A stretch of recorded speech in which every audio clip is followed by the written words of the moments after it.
Yo diría bueno, que los trazos de felicidad y infelicidad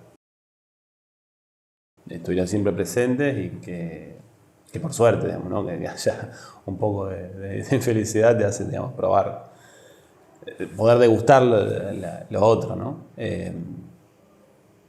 Una familia típica, digamos, ¿no? Clase media trabajadora. Tengo 2 hermanos, una hermana y un hermano, y mis viejos y mis abuelas, digamos, ¿no? Un abuelo no lo conocí, y el otro murió cuando yo era chico, tenía 9 años. Así que bueno, para mí, mi familia, si yo tengo que hacer esa constelación que vos decís, es mis viejos, mis hermanos y mis abuelas, digamos, ¿no? Porque mis abuelas fueron muy importantes para mí por la crianza. Mi mamá siempre trabajó, entonces estaban muchas horas conmigo, digamos. Con mis hermanos también, ¿no? Nos llevaban, nos traían, digamos. Fueron muy importantes en muchos sentidos.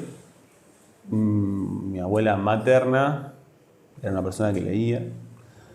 Cuando, bueno, los años que yo viví justamente con ella ya no leía tanto, pero tenía mucho vocabulario. O sea, una persona que tenía mucho vocabulario, entonces introducía, a mí me fascinaba eso, que ella introducía palabras en conversaciones totalmente cotidianas o pueriles, ¿no? y las usaba, digamos, ¿no? Y eso siempre me llamó la atención, digamos, que creo que es por ahí un poco el primer extrañamiento con el lenguaje que me generó curiosidad, y vi que ahí había algo que era un trabajo, digamos, ¿no? O sea, que ella se tomaba el trabajo de hacer eso. Y tenía como así una aristocracia rara, porque era una empleada pública, ¿no? O sea, trabajó toda su vida en el registro civil, pero era como una persona muy aristocrática, a pesar de que capaz que estaba gritando con la boca torcida, digamos, no dejen de romper las pelotas, digamos, ¿no? Pero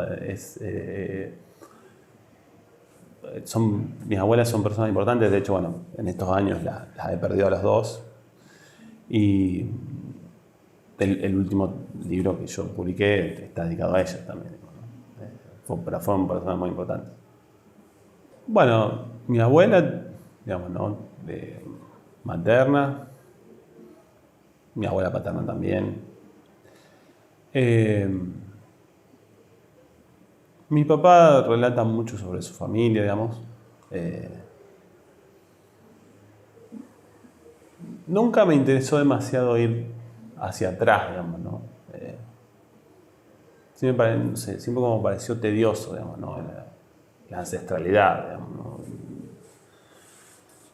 Y como que para mí, digamos, pensar hacia atrás era no pensar lo estoy diciendo ahora que soy un adulto, pero en ese momento la sensación era la misma, pasa que ahora la puedo poner en palabras, no pensar en Argentina, digamos, ¿no? O sea, ellos, digamos, las 2 familias, hacían 2 generaciones por lo menos que estaban en Argentina, pero hay algo ahí en el relato. Por ejemplo, mi papá siempre cuenta la historia de mi bisabuela, que tuvo que cruzar la cordillera por error, en vez de bajarse o en vez de subirse al barco correcto, el barco terminó en Chile y tuvieron que cruzar la cordillera, digamos, ¿no? Ya tenía 9 años cuando hizo eso. Entonces como que yo tenía eso en un lugar que no era lo de acá, digamos, ¿no? Me parecía como demasiado remoto, entonces no entraba yo ahí, digamos. Después mi mamá mucho no ha contado de su vida previa a constituir una familia. Mi abuela materna, los relatos que hacían eran más sobre el mundo que sobre su familia en sí, digamos, ¿no? Pero tenía como muchas anécdotas sobre algo que yo después empecé a darme cuenta que me interesaba, que era cómo disfrutar, digamos, ¿no? O sea, su cotidianidad, digamos, ir al cine. O ir a una pileta del Parque Alem, digamos, o eso, ¿no? O sentarse en la vereda a comer. Tomar fresco y comer, digamos, ¿no? Y el goce de ella era como muy... siendo mujer, prácticamente, digamos, soltera, mi mamá la crió sola, digamos, ¿no? con su mamá, como una aptitud y actitud en la cual ponía muy en claro que ella estaba disfrutando de lo que hacía. Digamos, y eso socialmente, digamos, ¿no? Es como que era chocante, pero a ella no le importaba, ¿no? Iba para adelante. Más que las lecturas, lo que recuerdo digamos, era escuchar The Beatles en un estéreo que había, digamos, y me acuerdo de los cassettes, digamos, que, bueno, se ve que después yo los terminé rompiendo de usarlos porque era chiquito. Me acuerdo de eso. El primer cuento que leí, eso sí me lo acuerdo, el que leí yo por mí mismo, era un cuento de una escritora vasca que se llama La Estrella Verde. Y es un cuento maravilloso. Ese creo que fue mi primer, digamos, acercamiento a la lectura por mí mismo, por mis propios medios, digamos, ¿no? Y digamos, realmente entrar ahí digamos, ¿no? Y vivirlo eso, digamos, en carne propia. Me acuerdo muy patente la situación de leerlo, me acuerdo lo que me iba generando el texto. Y ahí, digamos, encontré también el placer de la narración, digamos, ¿no? Y lo que generaba, digamos, eso. Y después, bueno, lo que fui leyendo en la escuela, porque en mi casa no había muchos libros, no había hábito de lectura. Mi abuelo, en un momento, digamos, me regalaba la enciclopedia de Vichy, que yo veía algunas cosas, pero no había esa situación de lectura constante, digamos, ¿no? Que el libro fuera parte de la casa. Así que bueno, yo lo fui entre buscando sin saberlo y recibiendo por distintos medios. Y en la escuela, digamos, me recuerdo, por ejemplo, algo que me cambió fue leer a Quiroga, ¿no? Los cuentos de la selva, cuando yo era chico, eso fue también como un momento de realmente entrar en la literatura. Y después, bueno, ya cuando era más adolescente ya empecé a buscar más por las mías, porque ahí empecé, digamos, a tener lecturas en la escuela y a raíz de eso sí me generó a mi inquietud y ahí leí bastante. A partir de los 15 años leí bastante. Pero como primera lectura yo creo que ese cuento, ¿no? Que es un cuento popular vasco, me parece. Está reescrito, pero lo sigo leyendo y me sigue pareciendo una belleza. Y Quiroga, esas dos cosas. No, creo que a fines de la secundaria, yo cuando ya había, digamos, trazado una relación, digamos, con lo que estaba leyendo, empecé a sentir, digamos, esa inquietud por expresar esos movimientos, digamos, ¿no? De ideas y de sensaciones que estaban dando vuelta a raíz de la lectura.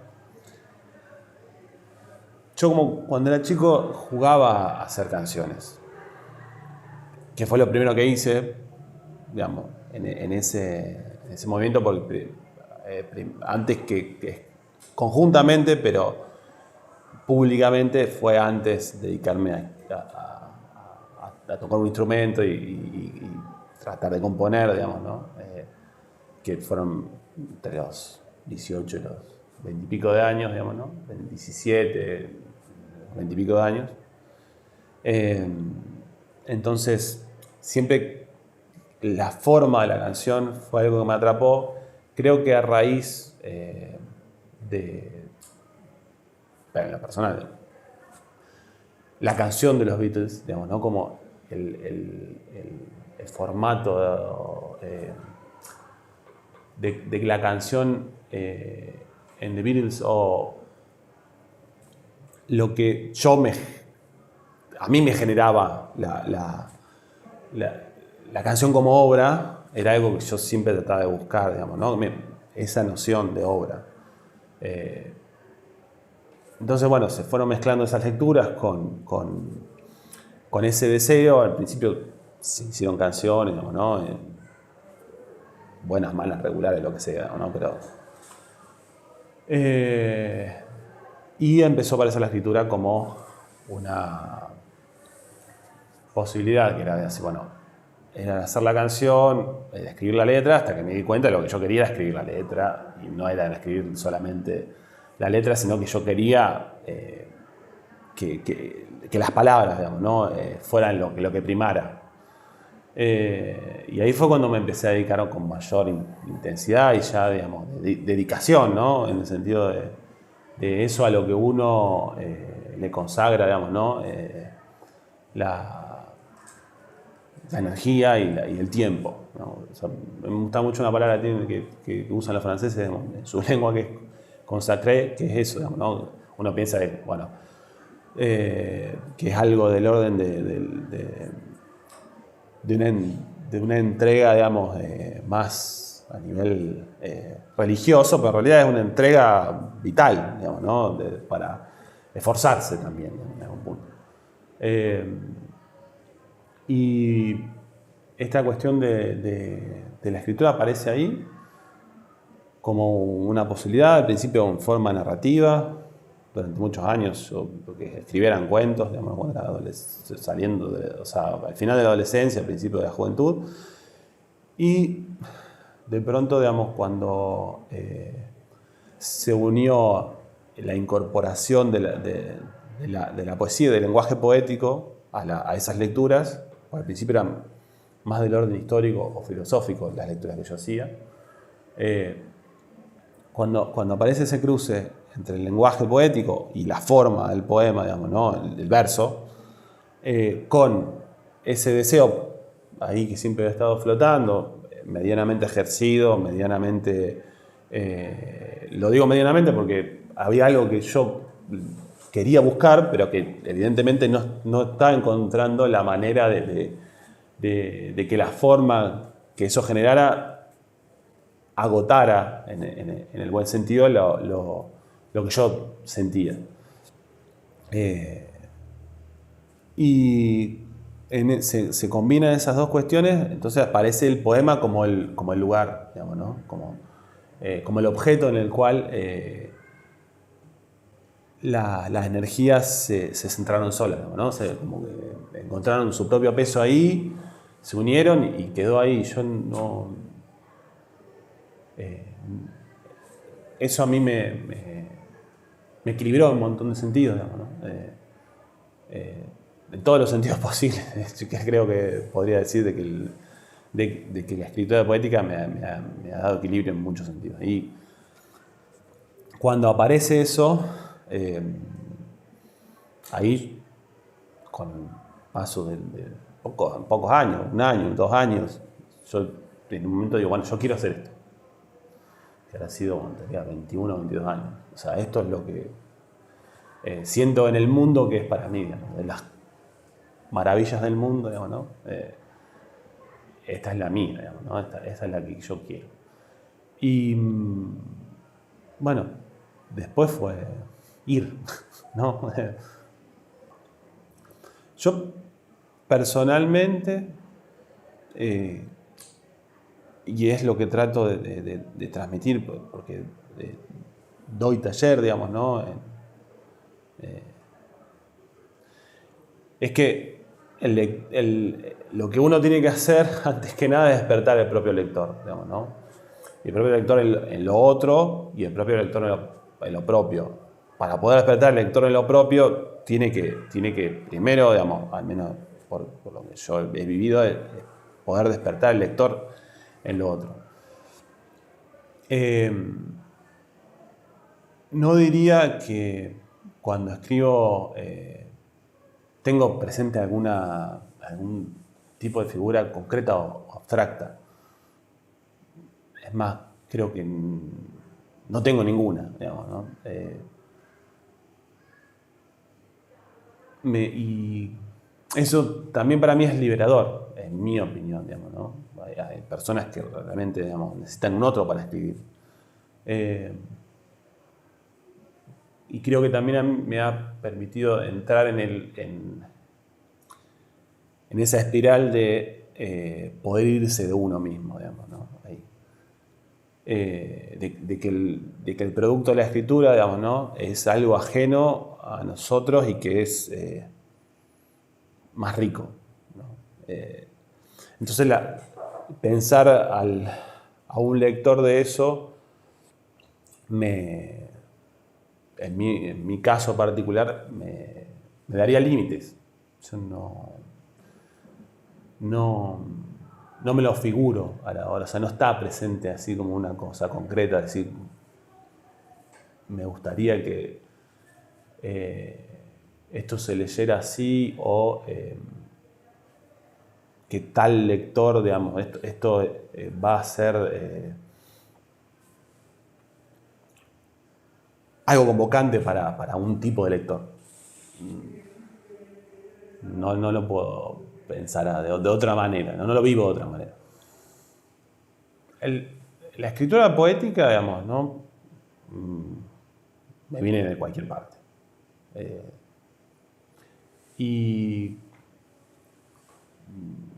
O sea, y la ejercito en cualquier parte. Digamos, no tengo un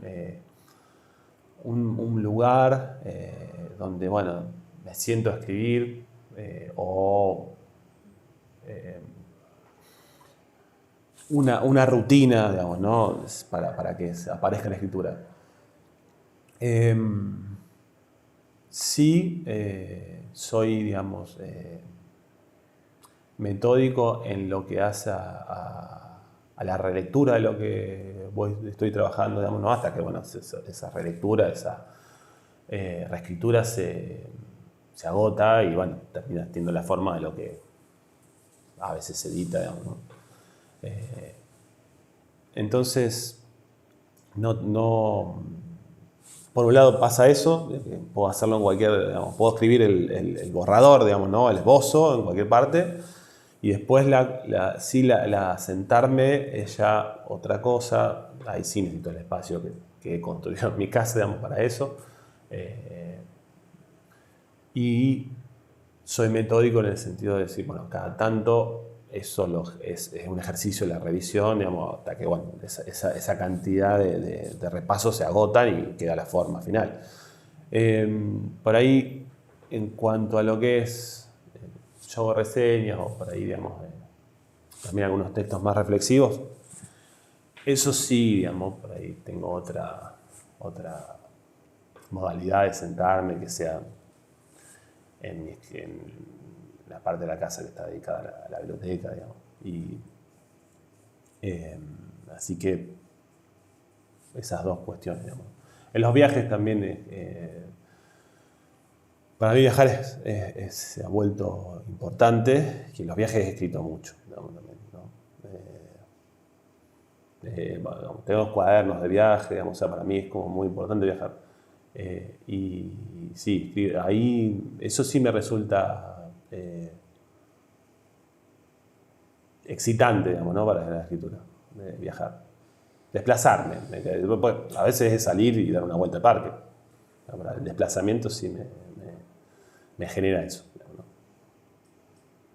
Yo con el tiempo he tratado de que la literatura tenga la mayor cantidad de horas de mi día. No es fácil. Hay que ganarse el pan, y para ganarse el pan hay que sudar la frente, digamos. Entonces, hay siempre una disociación en parte sobre eso. Pero en parte con el tiempo creo que fue, digamos, entremetiéndose y hoy, digamos, para mí escribir, leer, digamos, yo lo pondría al revés, leer y escribir son cosas de mi cotidiano, digamos, ¿no? Son cosas que yo, volviendo de la felicidad, digamos, es parte del trazo de la felicidad, digamos, ¿no? Y bueno, la escritura también, así como te da muchos vínculos hermosísimos, también le quita tiempo a otros vínculos. Entonces, bueno, esa elección es una elección que yo he tomado para el lado de la literatura, del poema o como queramos llamarlo, y es una elección que siempre tiene un precio. Pero bueno, la mía es esta, ¿no? Como dije antes, ¿no? Cuando yo descubrí que era por ahí, fui.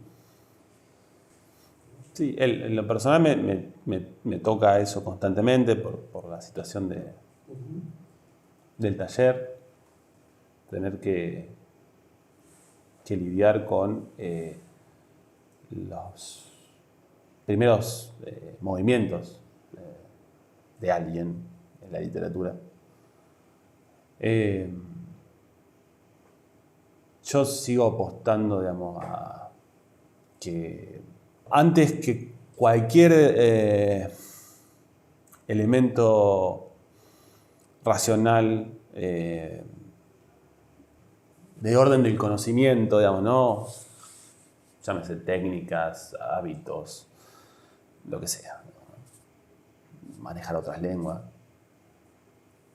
Creo que el Rilke, cuando le dice a Capus en una de las cartas, mírese adentro usted mismo, escúchese y hágase la pregunta de si usted podría vivir sin escribir. Si la respuesta es sí, no escriba más. Creo que en ese sentido, más allá de lo determinante que puede ser y apabullante que puede ser esa recomendación que hace Rilke, creo que hay algo ahí de tantear adentro de uno mismo la médula del deseo de la escritura. Creo que eso es lo principal, digamos, ¿no? La médula del deseo de la escritura no es un latido que juega en favor del narcisismo. Entonces, digamos, corre el yo, digamos, ¿no? O sea, no juega a favor del yo. Entonces, ahí es yo lo primero digamos, que trato de, no en estos términos, ¿no? Porque digamos, es demasiado abstracto, pero en la profundidad de la relación que uno tiene con lo que lee y con lo que escribe, yo creo que siempre tiene que correr esa sangre, ¿no? O sea, y no es solamente una apuesta al sentimiento, ¿no? O a las pasiones, sino realmente al deseo en tanto cosa viva que está en uno, digamos, ¿no? Después, sí, obviamente, hay un montón de recomendaciones, digamos, del orden de empezar a concebir y ejercer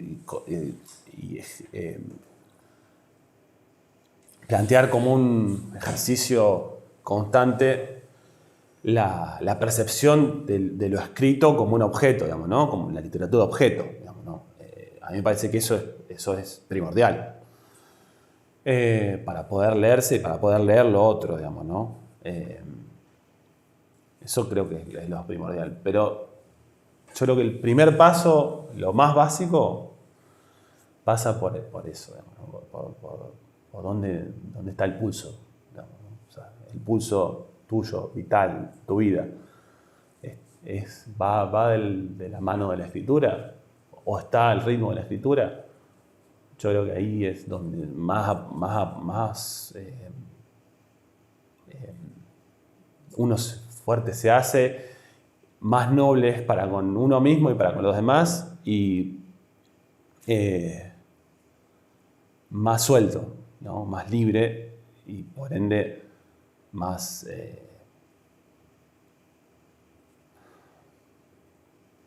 efectivo no es la palabra, porque si hablamos de efectividad parecería como que estamos apuntando a algo que tiene una cadena o un resultado final. Pero podríamos pensar esa efectividad como algo que genera efectos, ¿no? O sea, mirar y escuchar. Y mirar y escuchar como hacían los escépticos griegos, digamos, ¿no?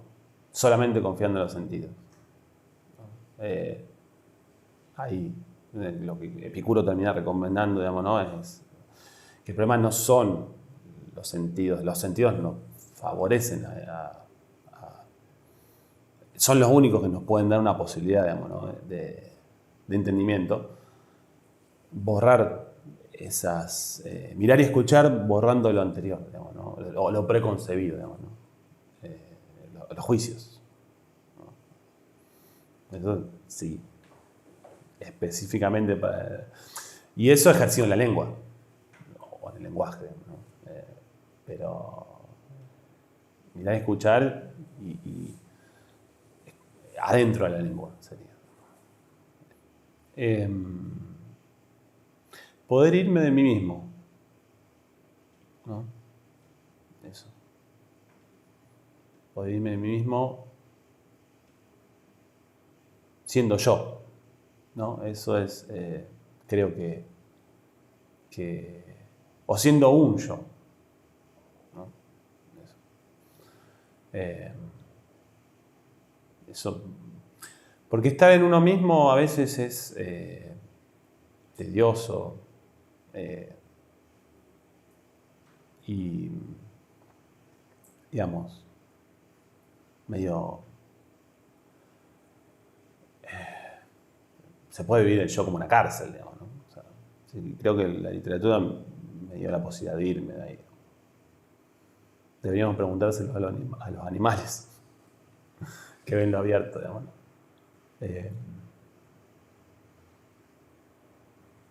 Pero evidentemente hay cosas y seres, ¿no? Y bueno, pero tenemos que, digamos, yo en lo personal creo que hay que convivir con esa mediación, digamos, ¿no? Y en un punto, esto lo que dice Bonfoy de que el lenguaje poético, digamos, ¿no? Y el poema en particular, es lo que nos permite reencontrarnos con las cosas y los seres.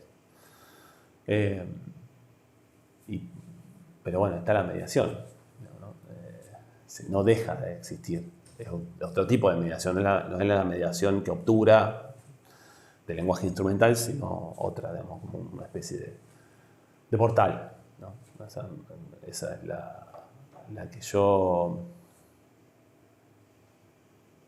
tomaría como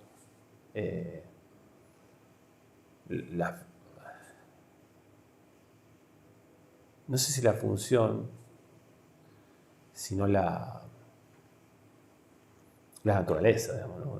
del poema. Eso creo que ahí es donde lo pensaría, digamos. Y lo que está fuera de la lengua es la vida. Eso. Pero bueno, la lengua también es una vida. O está en la vida. Y está viva. Me gusta una cosa que dice Eliseo Diego en un ensayo donde él habla de los fines, digamos, ¿no? Y los motivos. Y dice, a veces creemos que lloramos por una cosa y en realidad lloramos por otra. Entonces, el para de la escritura, yo ya hace años que no lo tengo no lo tengo en agenda, digamos, por decirlo así. Pero sí, el deseo ahí, digamos, lo que me convoca de eso es, bueno, en parte esta posibilidad de irme de mí mismo, pero para llegar a los demás, digamos, ¿no? Pasa que ese otro, que como hablamos antes, lo del lector, es tan indeterminado y abierto que bueno, es un poco una deriva deliciosa, ¿no? Es decir, bueno, ¿de dónde caerá esto? ¿No? Y que lo... El otro día hablaba con una amiga de eso, y era...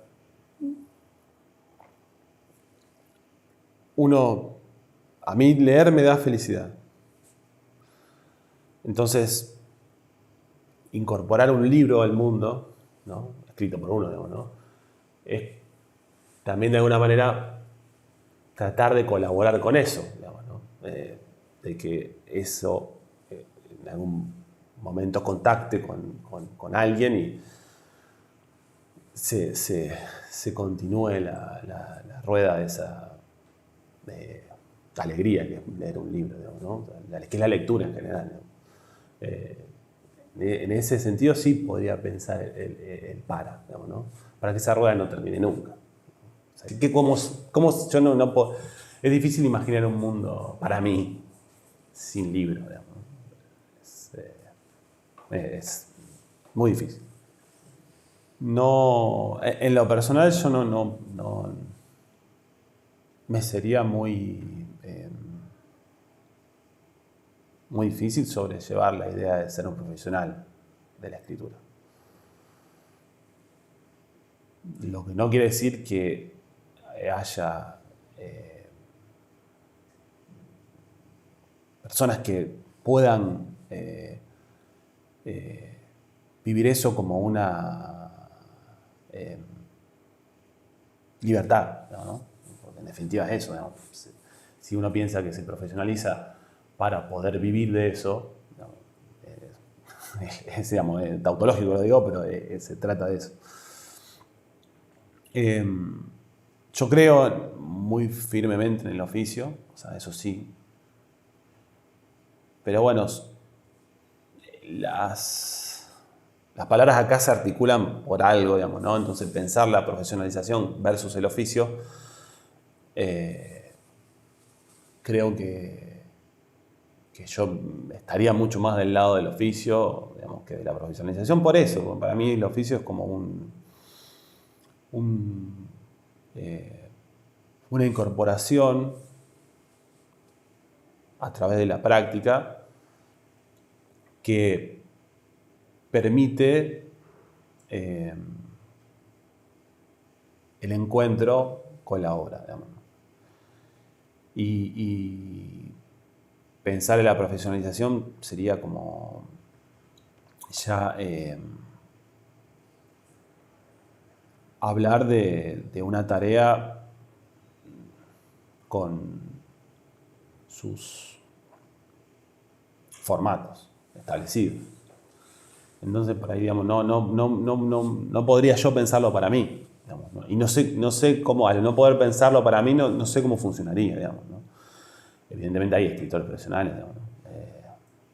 Pero, bueno, estoy hablando en términos de literatura. Después está el periodismo, digamos, ¿no?